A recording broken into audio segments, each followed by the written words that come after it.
43. Karsinoma sel squamosa. Ini merupakan kanker yang paling sering terjadi pada rongga mulut, di mana insiden yang tampak pada pria itu sebanyak 5% dan wanita 2% dari kasus yang ada. Etiologinya itu karena faktor usia, perubahan genetik, durasi paparan inisiator dan promotor, penuaan seluler, penurunan pengawasan imunologis, dan penuaan, dan juga karena faktor kebiasaan merokok. Gambaran klinis yang tampak menyerupai leukoplakia, leukoplakia verrucosa, erythroleukoplakia, dan erythroplakia. Dapat berkembang menjadi ulkus yang tampak nekrotik dengan batas yang tidak beraturan, terangkat, atau menjadi massa eksofitik yang luas dengan tekstur permukaan yang mungkin sangat tidak beraturan atau relatif halus. Perawatannya berupa terapi pembedahan, radioterapi, dan kemoterapi. Kemudian 44 kista kelenjar liur. Yang pertama yaitu mukokel, terjadi karena adanya rupturnya ductus glandula saliva minor, di mana etiologinya karena adanya trauma lokal yang menyebabkan akumulasi saliva pada kelenjar maupun ductus saliva minor, sehingga terjadi pembengkakan. Gambaran klinis yang tampak yaitu pembengkakan tanpa rasa sakit dan berwarna biru jika berada pada daerah superfisial. Namun jika posisi dari mukokel ini terlalu dalam, itu biasanya warna birunya tidak akan tampak. Kemudian mukokelnya dibagi menjadi dua, yaitu mukokel ekstravasi dan mukokel retensi. Perawatan yang dapat dilakukan adalah pengangkatan keseluruhan lesi beserta kelenjar dan ductus salivanya. Kemudian yang kedua yaitu ranula. Ranula merupakan suatu bentuk mukokel yang timbul pada dasar mulut, umumnya terjadi pada kelenjar sublingual. Insiden yang terjadi yaitu biasanya pada usia 20 tahun dan dominan pada perempuan. Etiologinya yaitu trauma mekanis ductus rifinus dari kelenjar saliva sublingual. Gambaran klinis yang tampak, massa yang fluktuatif, tidak sakit, pertumbuhannya lambat, terletak di dasar rongga mulut. Lokasinya biasanya pada satu sisi frenulum lingualis, jika dalam dapat meluas ke sisi lainnya. Perawatan yang dapat dilakukan adalah pengangkatan kelenjar sublingual dengan adenektomi dan eksisi intraoral, dan juga bisa menggunakan dengan teknik marsupialisation. 45. Kondiloma. Etiologinya diakibatkan oleh virus human papillomavirus yang dapat menular dengan cara melalui kontak seksual perinatal atau non-seksual. Sering terjadi pada remaja dan dewasa muda, di mana gambaran klinisnya tampak pada mukosa labial, frenulum lingual, dan palatum mole. Lesi berwarna merah muda dan lebar, proyeksi permukaannya tumpul seperti raspberry atau mulberry, tampak semi-transparan pada permukaan nodul, multiple atau soliter, dan ukurannya 1-1,5 cm. Perawatan yang dapat dilakukan adalah eksisi konservatif, cryoterapi, ablasi laser, dan aplikasi agen topikal, dan juga bisa dihambat atau dicegah dengan vaksinasi human papilloma virus. 46. Leukodema. Etiologi dari leukodema ini adalah idiopatik, ras, tembakau atau merokok, dan oral hygiene yang buruk. Gambaran klinis yang tampak yaitu filmy opalescent mukosa pada tahap awal menjadi lebih jelas yaitu putih keabuan dengan permukaan kasar berkerut pada tahap selanjutnya, bilateral dan melibatkan mukosa bukal dan meluas ke permukaan bibir. Terjadi desquamasi dan menyebabkan permukaan terkikis. Perawatan yang dapat dilakukan adalah menghilangkan faktor predisposisi. 47. Leukoplakia. WHO mendefinisikan leukoplakia sebagai lesi putih, keratosis berupa bercak atau plak pada mukosa mulut yang tidak memiliki ciri khas secara klinis ataupun patologis. Etiologinya yaitu idiopatik, kebiasaan merokok, konsumsi alkohol, iritasi kronis, kandidiasis, kekurangan vitamin, gangguan endokrin, serta karena serangan virus tertentu. Lokasinya yaitu pada alveolar, mukosa lingual, labial, palatum, daerah dasar cavum oris, gingiva, mukosa lipatan bukal, serta mandibular alveolaris. Gambaran klinis berupa lesi berwarna kelabu atau sedikit putih yang agak transparan, berfisura atau keriput, dan secara khas lunak dan datar. Biasanya batasnya tegas tetapi dapat juga berbatas tidak tegas, tidak sakit tetapi sensitif terhadap sentuhan, panas, makanan pedas, dan iritan lainnya. Tipe-tipe leukoplakia yaitu ada leukoplakia homogen, leukoplakia non-homogen, dan proliferatif verrucosa leukoplakia. Perawatan yang dapat dilakukan adalah dengan cara melakukan biopsi untuk mengetahui tingkat keganasan, menghentikan atau eliminasi faktor penyebab, terapi suportif, vitamin A, C, E, beta-karoten, dan terakhir merujuk ke onkologi. 48. Lichen planus oral. Lichen planus adalah penyakit dermatologis kronis jinak pada epitelia squamosa berlapis yang mempengaruhi kulit, mukosa mulut, dan genital. Etiologinya idiopatik, kelainan imunologi dan limfosit T tertarik ke antigen dan epitelium. Faktor predisposisi yaitu genetik, stres, bahan restorasi gigi, hepatitis C, obat-obatan, dan gangguan sistemik. Gambaran klinis yang tampak yaitu pada awalnya terdiri atas papula yang kecil, rata, berwarna merah dengan bagian tengah yang cekung. Lesi dapat membesar dan menjadi bentuk poligonal atau bergabung menjadi plak yang lebih besar. Papula berangsur-angsur akan berwarna keunguan dan permukaan berwarna putih yang terdiri atas stria yang sangat halus. Lokasinya biasanya pada mukosa bukal, lidah, bibir palatum, gingival, dan dasar mulut. Kemudian pada umumnya ditentukan lesinya yang bilateral dan relatif simetris. Tipe-tipe lichen planus yaitu retikular, plak, papular, bula, atropik, dan erosif. 49. Lichenoid reaction. Etiologinya dikarenakan karena adanya kebiasaan mengunyah sirih, di mana gambar klinisnya berupa lesi berwarna putih, bergelombang, paralel, non-elevated striae yang tidak berselang-seling, tidak seperti lichen planus, dan terkadang striae ini menyebar dari daerah sentral erythematosa di bagian meletakkan sirihnya. Lokasinya itu pada mukosa bukal dan mandibular groove, di mana prognosanya baik, dan perawatan yang dapat dilakukan adalah perawatan simptomatik dan KIE. 50. Limfangioma merupakan tumor jinak dari pembuluh limfo yang biasanya muncul setelah lahir. Limfangioma terjadi akibat gangguan perkembangan dari saluran limfatik dan lokasi paling sering terjadi yaitu di kepala, leher, dan aksila. Tetapi bisa juga terdapat pada lokasi pembuluh limfatik lainnya. Gambaran klinis yaitu pada pemeriksaan fisik ditemukan adanya massa lunak, massa multikolukasi dengan transluminasi mengkilat. Namun, limfangioma dengan infeksi atau perdarahan intrakistik mungkin tidak terjadi transluminasi. Etiologi dari limfangioma belum diketahui secara pasti. Pembentukan limfangioma menggambarkan adanya kegagalan saluran getah bening untuk menghubungkan dengan sistem vena selama embriogenesis, penyerapan abnormal struktur limfatik ataupun keduanya. 51. Linea alba merupakan alur horizontal pada mukosa setinggi bidang okusal meluas dari lip commissure sampai gigi posterior, biasanya berhubungan dengan tekanan iritasi friksional atau sucking trauma. Gambaran klinis dari linea alba ini adalah asimptomatik, umumnya bilateral, lebih sering terjadi pada individu dengan reduced overjet pada gigi posterior dan terbatas pada rahang yang bergigi. Etiologi dari linea alba adalah frekuensi kontak gesekan dengan makanan dan gigi, efek dari merokok, tekstur makanan, dan penyebab iritasi lainnya.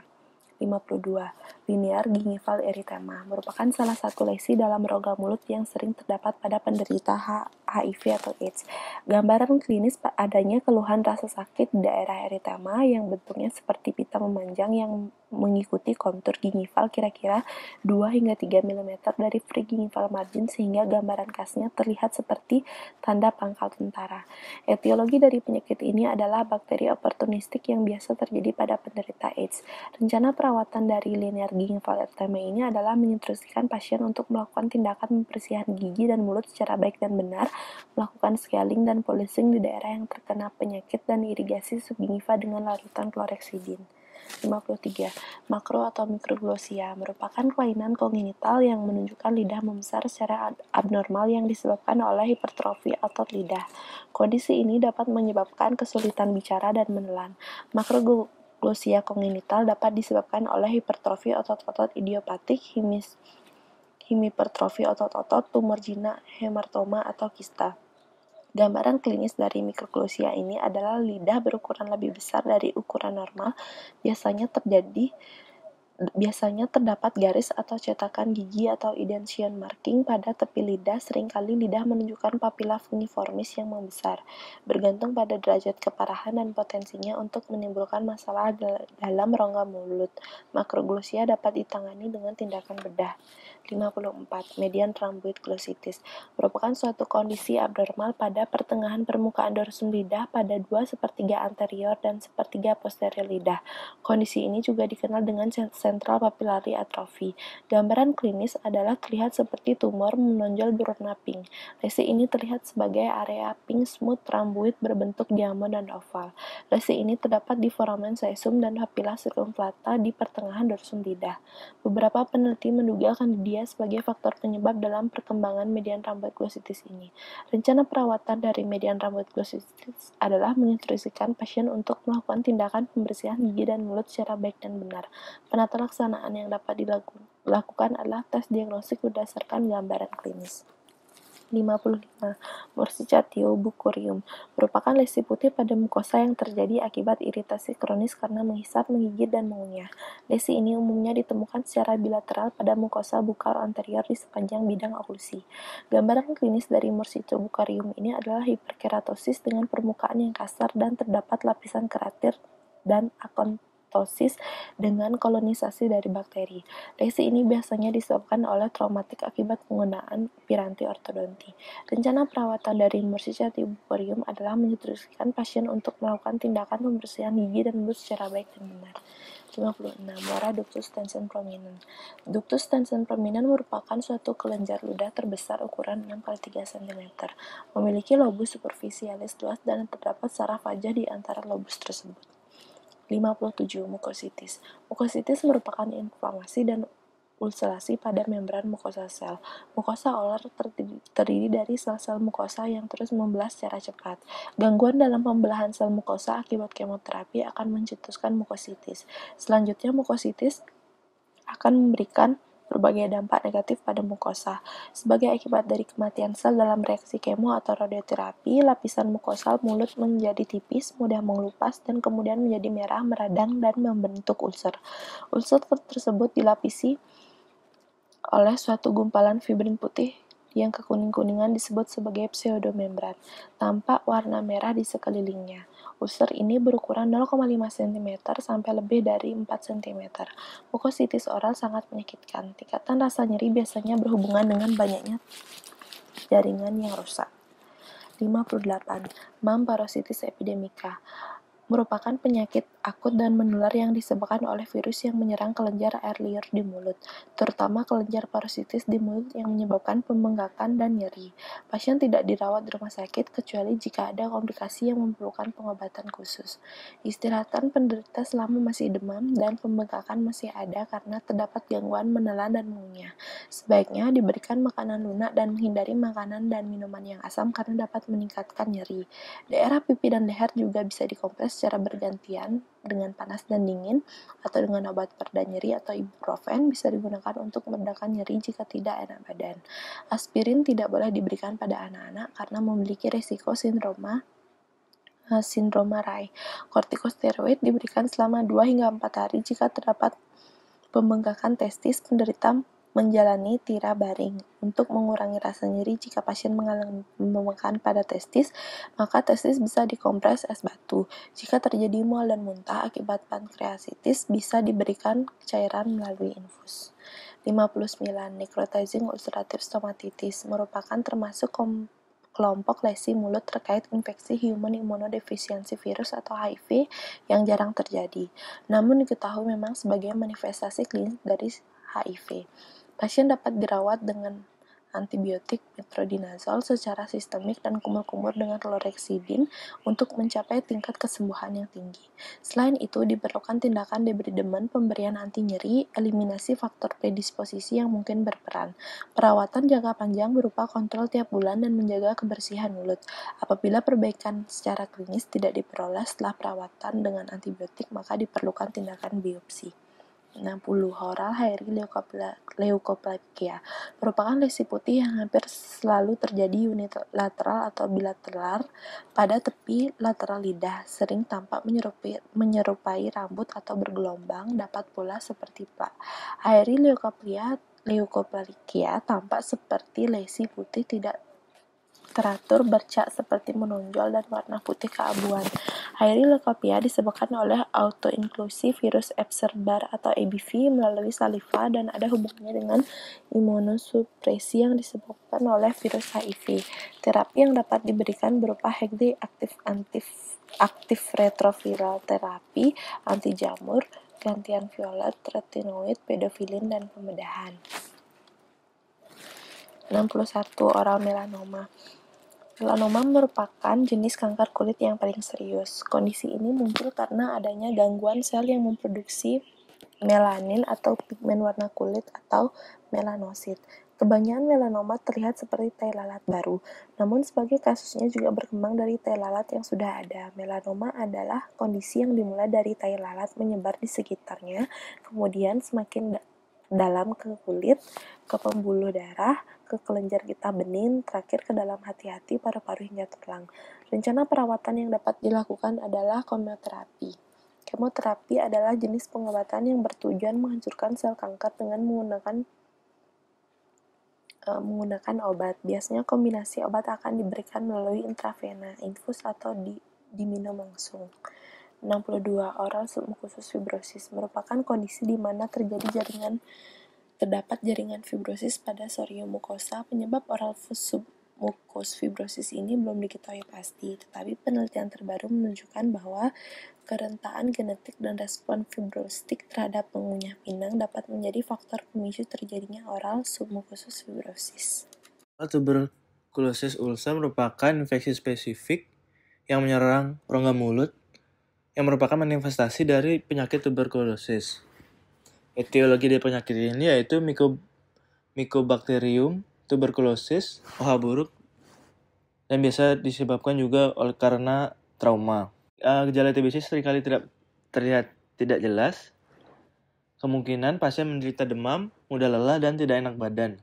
Dapat juga terjadi penurunan berat badan secara bertahap dan terus-menerus.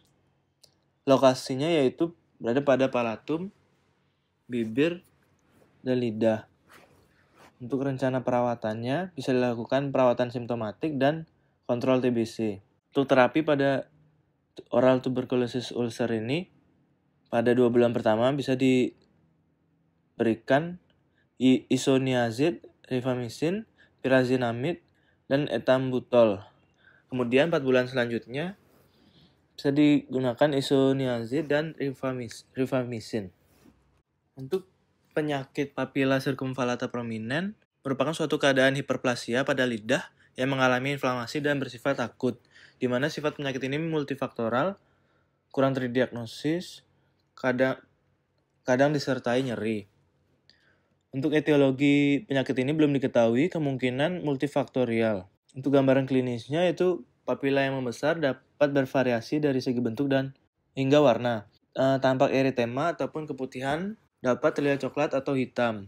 Ini disebabkan karena pewarnaan dari makanan atau merokok. Kemudian rencana perawatan yaitu bisa dilakukan perawatan simptomatik dan KIE. Untuk terapi yang diberikan bisa dapat dengan obat kortikosteroid, topikal, coating agent, obat kumur, dan menghindari makanan atau minuman panas. Lalu dapat diberikan obat analgesik seperti paracetamol dan ibuprofen. Papilla foliata prominens merupakan varian normal pada rongga mulut yang berupa penonjolan pada bagian lateral lidah.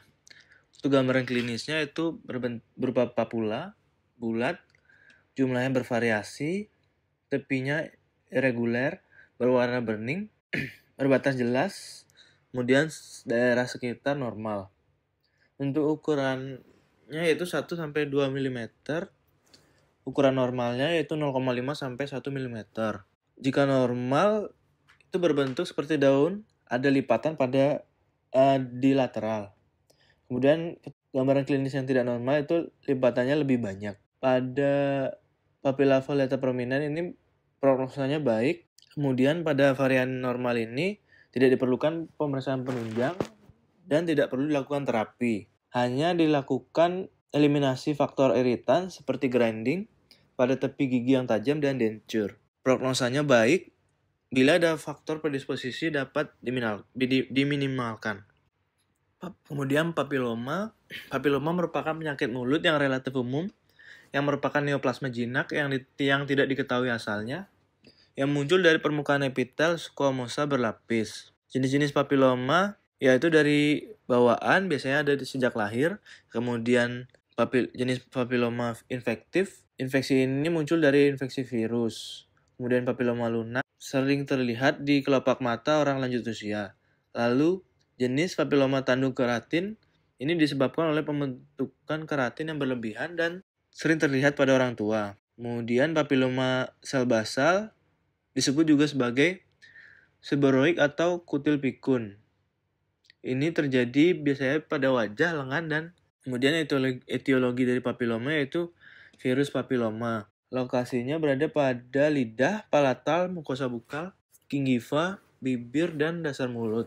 Untuk gambaran klinisnya, lesi eksofitik dengan permukaan seperti kembang kol, kemudian ukuran bervariasi dari 2 mm sampai 2 cm. Papiloma dengan keratinisasi berwarna putih, dan papiloma tanpa keratin biasanya berwarna merah keabu-abuan.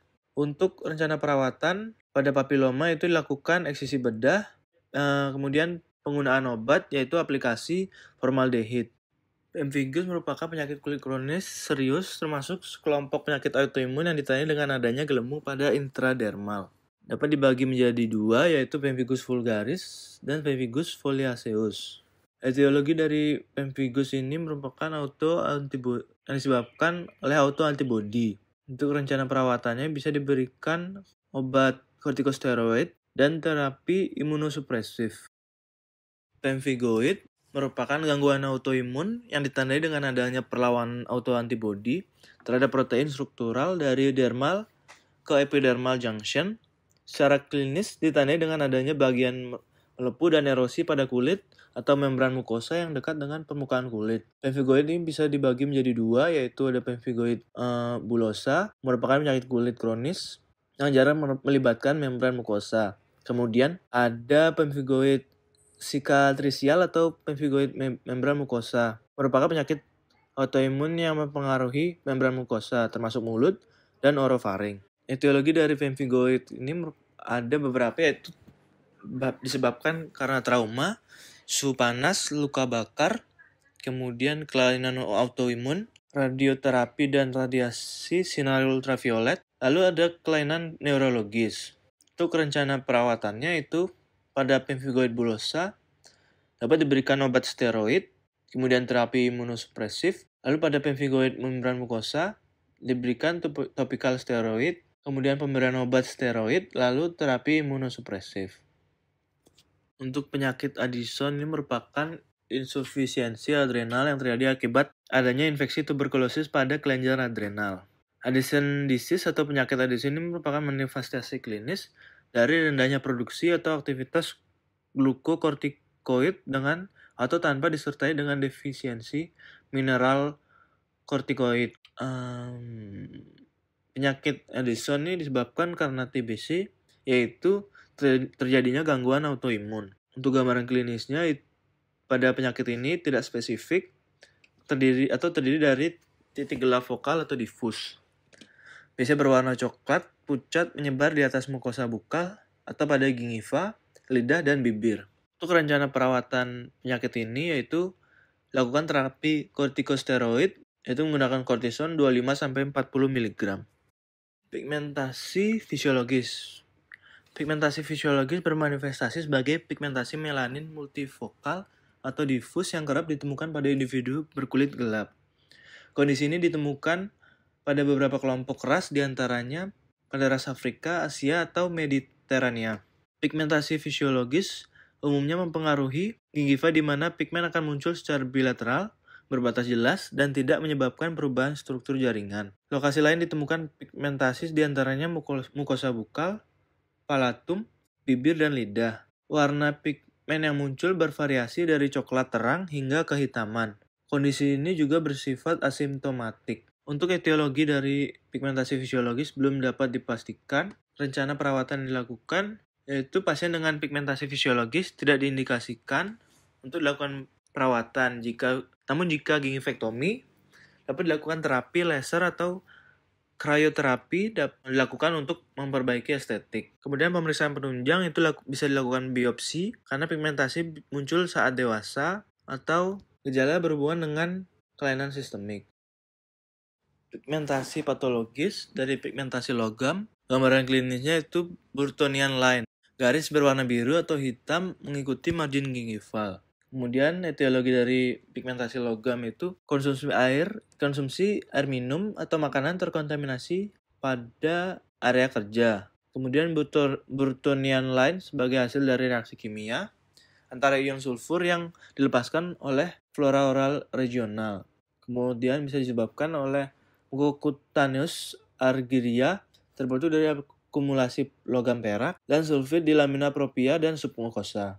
Penata laksanaannya itu teman-teman lakukan identifikasi dan eliminasi sumber toksisitas. Mungkin lakukan agent chelating, lalu lakukan scalpel surgical method, Boracian method, Crogeri, terapi laser, free gingival graft, dan acellular dermal matrix allograft. Kemudian pada pigmentasi patologis tembakau atau smokers melanosis, gambaran klinisnya terdapat bercak difus pada vestibular anterior maxilla, gingiva mandibula, mukosa bukal, komissura labial, lateral lidah, palatal, dan dasar mulut. Kemudian misalnya lesi berwarna coklat hingga hitam. Lalu area pigmentasi meningkat secara cepat selama tahun pertama merokok dan berkolerasi dengan jumlah konsumsi rokok per hari. Penyebab dari pigmentasi patologis tembakau ini yaitu polycyclic aminase seperti nikotin dan benzoprin. Kandungan senyawa kimia pada asap tembakau dapat menstimulasi melanosit untuk memproduksi melanin. Untuk rencana perawatannya yaitu pada pigmentasi patologis tembakau tidak ada perawatan spesifik. Smokers melanosis biasanya hilang dan kembali normal dalam waktu 3 tahun setelah seorang berhenti merokok. Lalu biopsi dilakukan jika terdapat peningkatan permukaan atau peningkatan intensitas pigmen. Kemudian pigmentasi patologis yang berkaitan dengan obat. Gambaran klinisnya bisa dilihat terdapat lesi berupa nakula, difus, tampilan warna yang seragam atau bervariasi.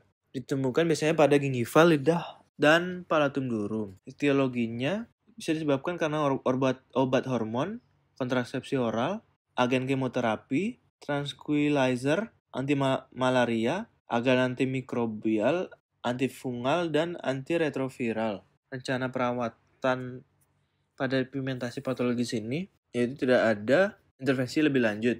Biasanya pigmentasi akan memudar beberapa bulan pasca pengobatan dihentikan. Serpetic neuralgia merupakan komplikasi yang paling sering terjadi setelah episode akut herpes zoster. Merupakan penyebab tersering chronic intractable pain. Pasien PHN ini biasanya mengeluh nyeri yang bersifat spontan yang dideskripsikan sebagai rasa terbakar, itching atau throbbing. Lalu nyeri yang intermittent seperti ditusuk, kemudian nyeri allodynia. Kemudian pada gambaran klinis terjadi pada dermatom yang sama dengan herpes zoster, yaitu menunjukkan adanya warna kemerahan atau kecoklatan, area hiperpigmentasi, hipopigmentasi, atau bekas luka pada dermatom yang terinfeksi herpes zoster. Etiologi dari HPN ini yang bermula dari infeksi varicella zoster virus, yaitu herpes zoster. Herpes zoster sendiri berupa kondisi klinis yang muncul sebagai akibat dari reaktivasi dari varicella herpes zoster, yang selama ini menetap di cranial sensory nervous ganglia dan spinal dorsal root ganglia.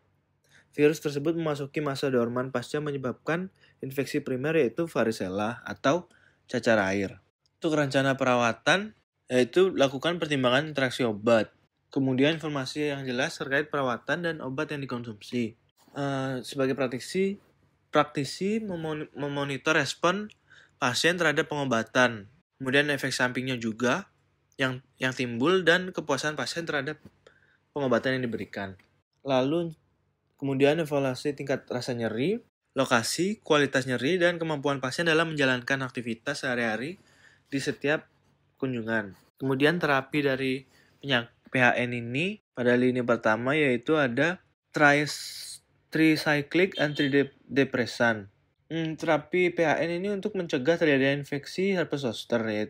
Pada lini pertama yaitu tricyclic antidepresan, kemudian ada calcium channel, opioid, lalu terdapat juga terapi topikal berupa lidocaine 5% dan capsaicin patch atau krim. Digunakan pada pasien PAN dengan nyeri ringan hingga moderate dan pasien yang tidak ingin menjalani terapi dengan obat oral. TQA dan purpura. TQA didefinisikan sebagai titik kecil akibat perdarahan yang muncul pada kulit atau membran mukosa. Sedangkan purpura didefinisikan sebagai diskolorisasi pada kulit dan membran mukosa akibat ekstravasi darah secara spontan. Purpura sendiri lebih seperti gejala dan bukan penyakit. Ada beberapa gambaran klinis. TQA dapat berwarna biru, ungu, merah hingga coklat dan biasanya muncul di palatal rongga mulut. TQA berdiameter kurang atau sama dengan dari 2 mm. Trauma misal dari penggunaan suction. Tapi berbeda pada kecenderungan pendarahan di kasus EBV atau Ebola, parvovirus, infeksi HIV, leukemia atau idiopatik, trombositopenik purpur. Kemudian untuk purpura, gambaran klinisnya itu berwarna keunguan yang sering ditemukan pada palatal dan membran mukosa. Berupa makula dengan berdiameter lebih dari 2 mm, terbentuk ketika ada gangguan mekanisme pembukuan darah akibat defisiensi atau rusaknya trombosit. Kemudian peningkatan kerapuhan kapiler yang tidak dapat dijelaskan. Rencana perawatannya yaitu tidak ada terapi pada penyakit ini, namun bisa dilakukan terapi kortikosteroid dan splenektomi untuk dijadikan terapi pilihan.